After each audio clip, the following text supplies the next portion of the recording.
Hi, Arthur Bondo here, and this is your weekly recap of the trending stories from the past few days on Malawian social media.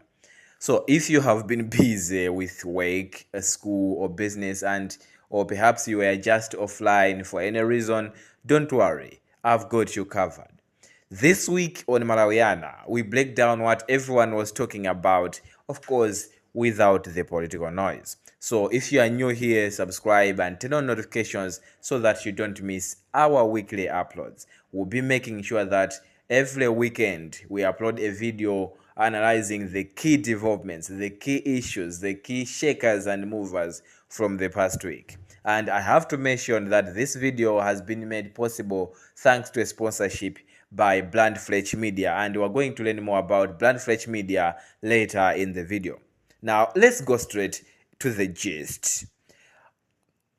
The first story was about ShopRite, or perhaps otherwise now known as Shopwise. Okay, do you remember ShopRite? Okay, that big retail store that was operating on different parts of the country. And then last year, they closed down, citing issues related to the forex shortage crisis, which I hate that like their business was affected and their returns and something like they go compromised, and then they decided that they should just close down, right? So actually, this is actually a story that made rounds again this week. Why? Because a post made by Mikosi started trending after showing what appears to be a new brand taking over, Shopwise. And of course, social media did what it does best, okay? The comment section did not disappoint us, comrades. One commenter said, whether you shop right or shop wise, just shop.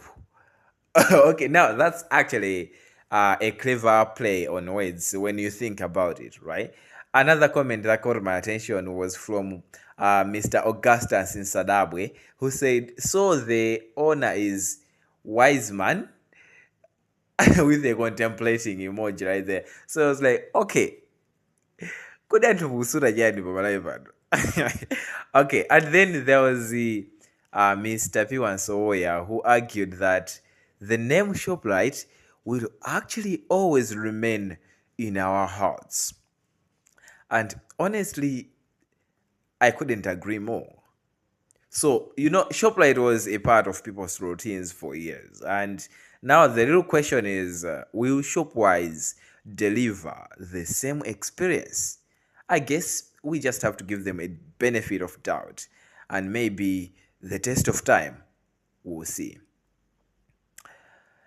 The second story was about the Maule win in the Castel Challenge Cup. Maule became the winners of the Castel Challenge Cup, defeating these Dynamos. Okay, so as expected, of course, the timelines were read. People were posting on their statuses. Supporters were celebrating.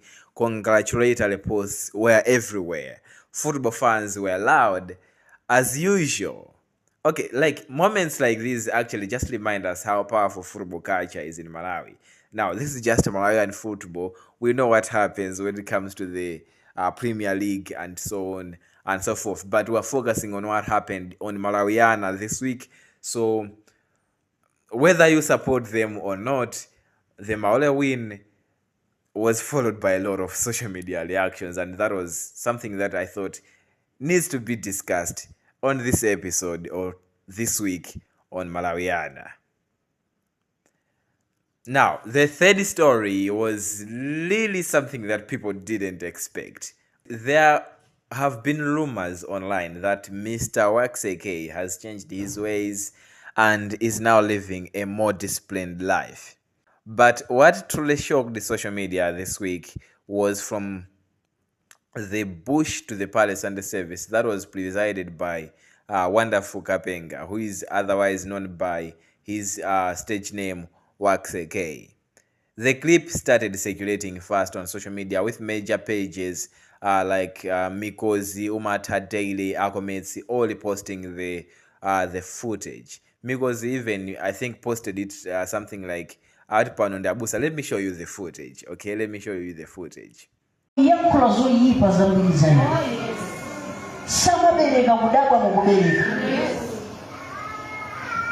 alibe gali kose linapita kunyumba kwa gamele uja ujira kusoa chakunya akudaba mulungu 2026 mukuja mwani mpaka 30.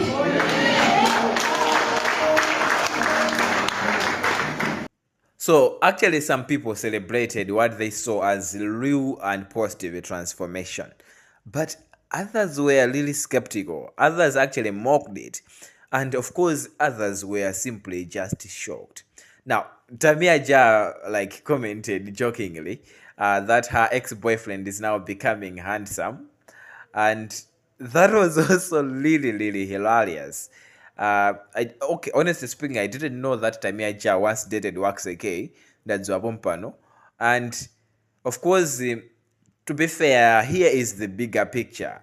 I think whether you believe in the transformation of Waxy or not, I feel like it is good to give people a chance to redeem themselves, okay? Because you cannot be there to determine someone's destiny. No.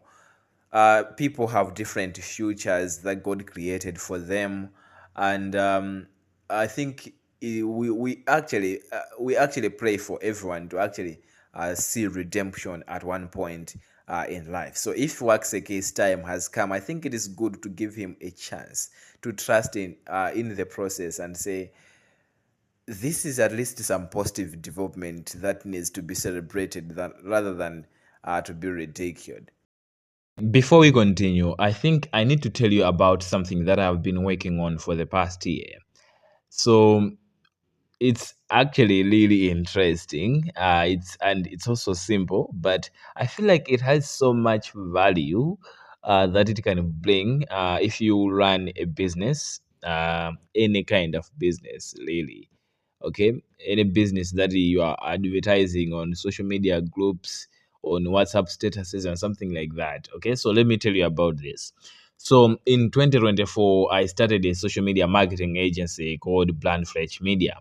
Now, what we do at Brandfletch Media is simple. We help businesses to get more customers using a paid or sponsored Facebook and Instagram ads. I think when you are scrolling on Facebook, you see that tag sometimes that says sponsored. Those are paid Facebook ads. Okay, you pay Facebook to show your posts to thousands of people every day. Okay, so that's what we do for businesses. So if you are tired of just posting without seeing results, without seeing people DMing you, or maybe a few people every day, or maybe umakala like entire Italy without getting my customers, chan, that is common when you are just doing things organically. Okay, so when you contact us at Brandfletch Media, we will help to build a proper ad system that is going to bring consistent customers every single month. So if you would like to learn more, there is a link that I have included in the description and the pinned comment of this video. Get in touch today and let's grow your business properly. Now, let's get back to the recap. Now, let's talk about young talent. Okay, you have probably heard about Mahembe, this young musician who trended. I think was this already last year? Yeah, the young musician who was like, he was advising APM, I think. Okay, let me just play the clip for you.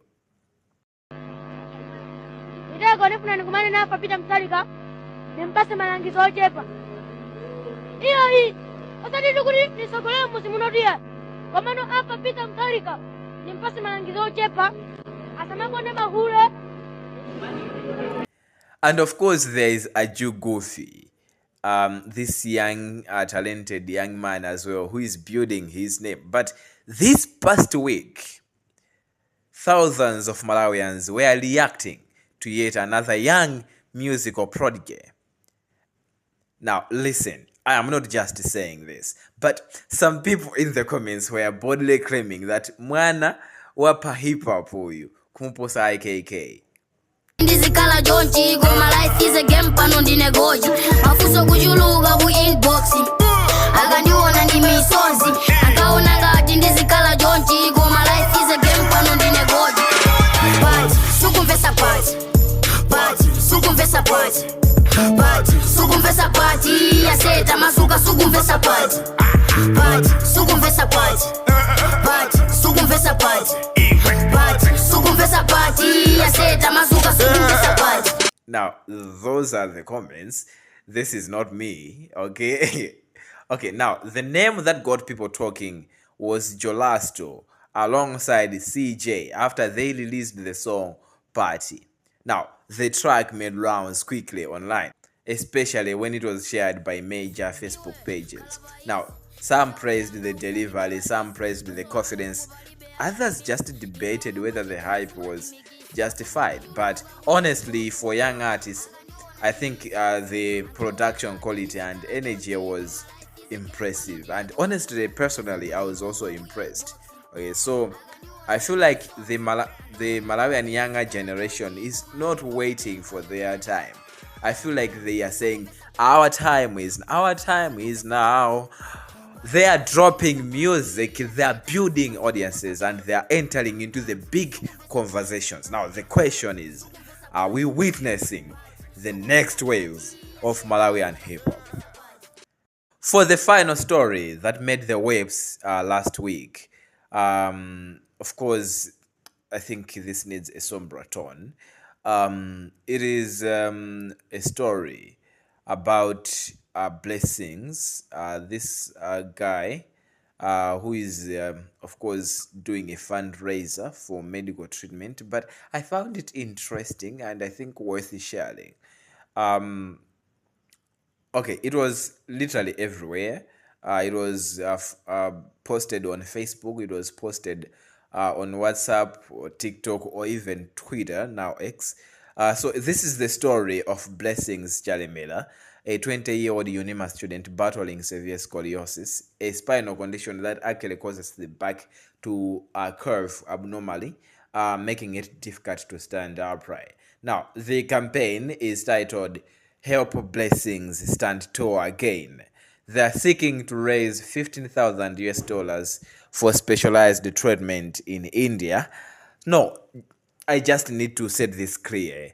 I am not personally connected to the fundraising team.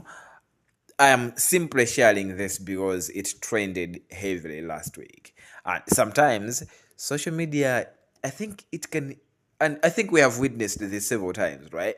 Social media can actually be more than just entertainment. It is that is literally a whole community. Okay, if you are interested in supporting this cause, the donation details are going to be displayed on the screen. And that brings us to the end of this week's recap. I feel like this week was really interesting. Now, this is what we do on This Week on Malawiana. We bring you the movers and the shakers of the week minus the political noise. Do you think I missed the story that we needed to discuss? Of course, we're not talking about the politics. If you want politics, I cover politics on my other YouTube channel called The Afro Partisan. Okay? Without the political noise, on This Week on Malawiana, do you think I missed something that I was supposed to talk about?